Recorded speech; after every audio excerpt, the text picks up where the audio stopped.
Hello ladies and gentlemen, and welcome back to my channel for another Hot Toys Marvel 1/6 scale figure unboxing and review video. Now today we are taking a look at the Winter Soldier, aka Bucky Barnes, based off his appearance in the Disney Plus series, The Falcon and the Winter Soldier. Now I got mine from toyswonderland.com. Link for that is in the description below. They have 12-month installment plans and a points-based reward system. While you're down there, why not hit that subscribe, bell notification icon and join button for more info on Justin's Collection Plus, the channel membership. As for the box art, this now sets the precedent of what to expect going forward, if we get any more surprise announcements from the series. I'm hoping for Baron Zemo, John F. Walker, either as US Agent or Cap, as well as a couple of variants of Bucky and Sam Wilson. So far, we have Sam as Cap and this version of the Winter Soldier. On one side, an image of Sebastian Stan as the Winter Soldier. On the other, it kind of looks like a silhouetted image of Cap's shield. Down below, the Falcon and the Winter Soldier, plus of course, his name. On the side of the box, his name once again. On the back, all of the warnings and legal info. Now, unfortunately, this figure isn't without just a little bit of controversy. Now, some people really don't like the head sculpt based off blogger pics. I always like to reserve my opinion for when I actually get the figure in hand. We will, of course, be doing comparisons back to the previous Infinity War version of Bucky, because it seems like, for now at least, that one is everyone's favourite. First in-hand impressions, though, aren't all that awful. What we are going to do now, though, is get all of his accessories laid out in the light box and take a closer look at everything he comes with. Starting off with the display base first, it is done in the usual Hot Toys hexagonal style.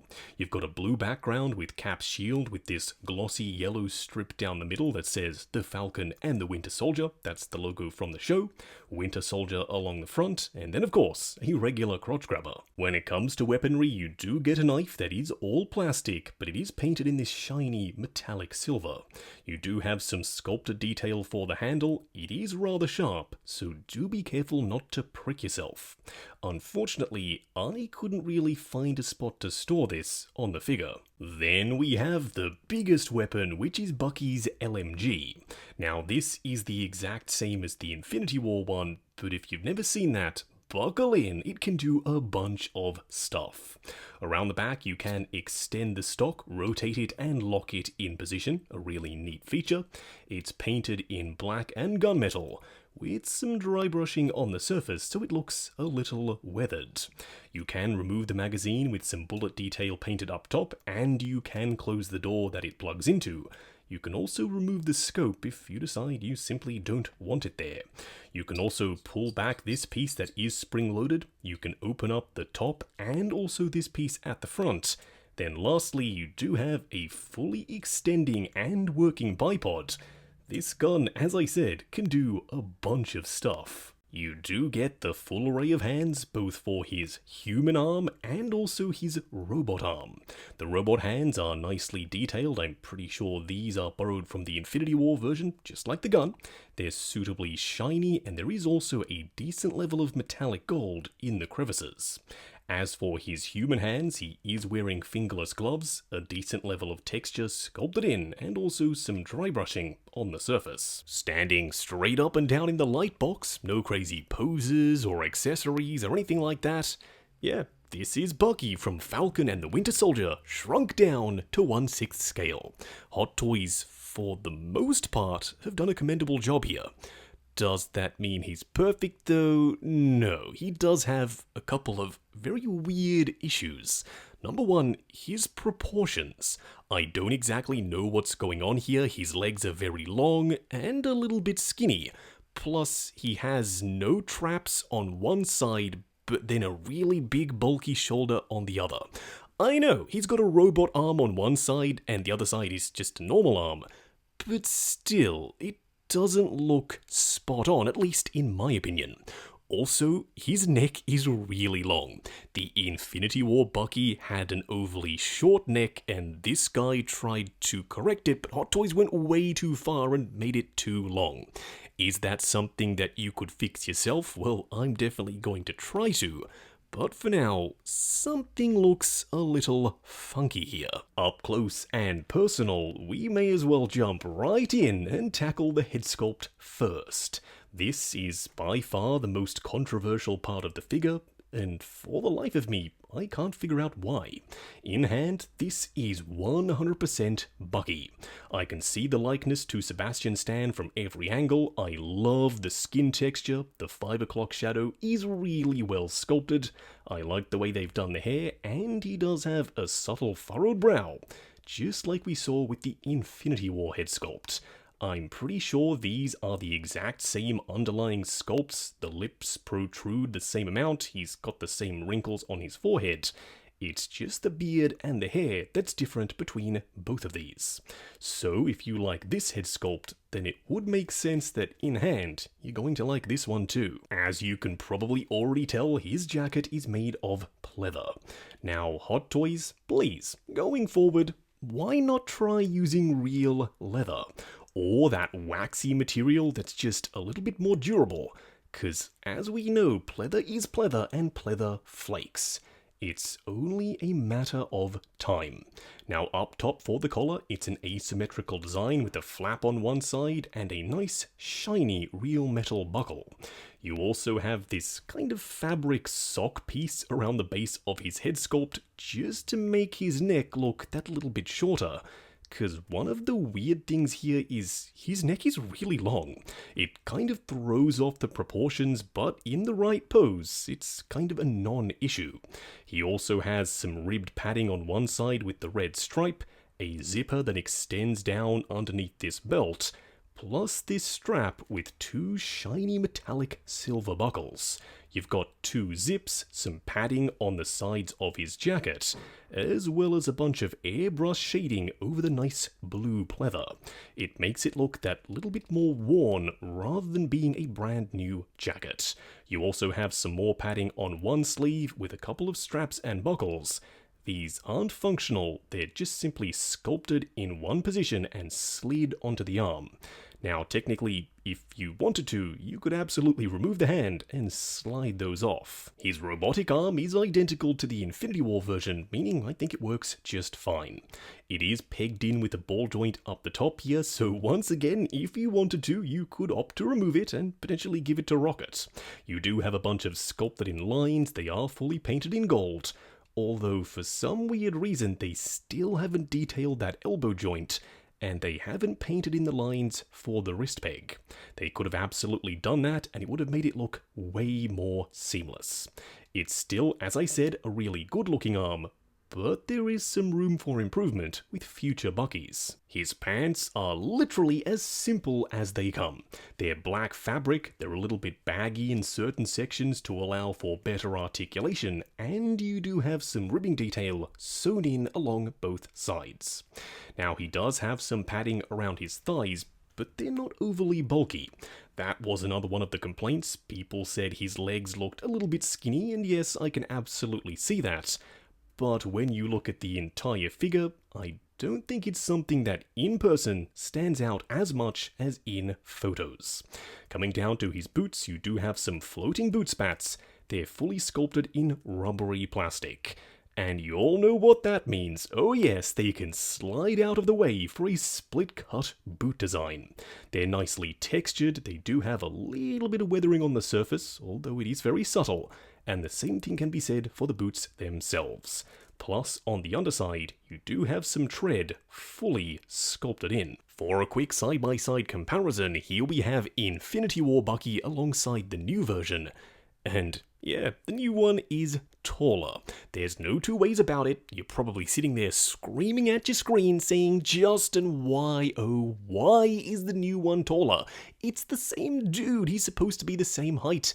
Yeah, I totally agree. He should be. I don't know why the new one is taller, but I do think I know how. The neck is simply longer. He also has longer ankle extenders, so he just overall is a bigger figure. Whereas Infinity War had a really short neck connector, which I think made him look really stumpy. The perfect Bucky neck height is still yet to be found. It lies somewhere in the middle of these two. You can also see that the arm for Infinity War is a slightly lighter gunmetal, whereas for Falcon and Winter Soldier, it's just a little bit darker. Going over articulation, do bear in mind this is my personal copy of the figure, so I'm going to be a little bit more careful. Starting off with the head sculpt, it's on a fixed neck with a ball joint at the bottom, looking forward and back, swivel and pivot side to side. The arms will go up to there, although do bear in mind this one isn't covered by a sleeve, so it'll move a little bit more freely. It will go forward and back, butterfly joint at the shoulder that also hinges up and down. Single bend at the elbow that also incorporates a swivel, plus a regular 1/6 scale wrist peg. The torso will crunch forward and back, swivel and pivot side to side. The legs do go forward to there, although it is fighting me. They will go out to there, swivel at the upper thigh, ratcheted double bend at the knee, plus of course a double ball peg down here for the ankle. Moving on to the 3 cool and 3 annoying things. The first annoying thing, I'm sure to nobody's surprise, is the pleather. I understand what they were going for. It looks accurate, I like the grain and the colour. However, because it is pleather, it definitely stands a greater chance of flaking over time. The second annoying thing is a minor one, but Hot Toys, why didn't you just sculpt the line work into that joint and paint them in gold? Some people may say, well, Justin, the gold would flake off because of the friction of the joint. But if those lines were recessed and the gold was down in the crevices, you probably wouldn't have had a huge issue with flaking off. The third annoying thing is a bit of a weird one. We've already discussed the proportions and the fact that I think they're really funky. Now, in the packaging, they had this piece of foam stuck behind the head sculpt just so it didn't get damaged in transit. So this piece of foam is literally meant to be thrown in the trash. However, to try and rectify the proportion issues, they have included the very same foam inside the figure to bulk up his trap area on the one side. Hot Toys, that is an incredibly cheap solution rather than just modifying the body and making this look as good as possible. Also, because they have, it seems, used a stock body, you can see some anatomy around the front there on his pec, poking through the pleather jacket. The first cool thing is the head sculpt. I really don't understand the hate. I love it. The skin texture, the paint applications, the likeness to Sebastian Stan, yeah, it's pretty much there, at least in my opinion, from almost every angle. The second cool thing is the split cut boot design. Oh yes, maximum range of motion in pretty much every direction, yet when you pull the spats down, they look pretty darn seamless. The third cool thing is that he does have custom wrist pegs for his robotic arm, and you do have the details fully sculpted in. Unfortunately, they aren't painted. If they were, this would look even better. Wrapping up on the Falcon and the Winter Soldier, Bucky Barnes, based off the Disney Plus series. Going into this figure had a lot going for him. I love the series, I love the outfit, and I prefer the shorter hair for Bucky, but in saying that, this figure isn't perfect. The head sculpt is exceptional. I think it might just be the best Bucky head sculpt to date, but the outfit and the body let him down ever so slightly. The proportions are weird. His neck is too long, he has no traps. Hot Toys, it seems, realized this and quickly shoved a piece of foam in there, but it didn't really fix the issue. He also has rather skinny legs, so when you zoom out and look at the figure as a whole just standing there, something is off. Could you potentially fix that with mods? Yeah, probably, but out of the box, it's definitely something to be aware of. Also, the jacket is pleather. Hot Toys, once again, they continue their love affair with pleather. Maybe one day they'll decide to use genuine leather for all figures, but today is not that day. He also only comes with a gun and a knife. Cap's shield would have been a really nice inclusion, even though I know we're getting it with Cap himself. But seeing as they did use it back and forth in the show, I would have liked to have seen it here. Does that mean he's a terrible figure and I regret picking him up? No, obviously not. In the right pose, with that killer head sculpt, he can look really good. So at the end of the day, I'm still a happy collector, but I will readily admit there are a few things that Hot Toys could have spent a little bit more time on. Now, I got mine from toyswonderland.com.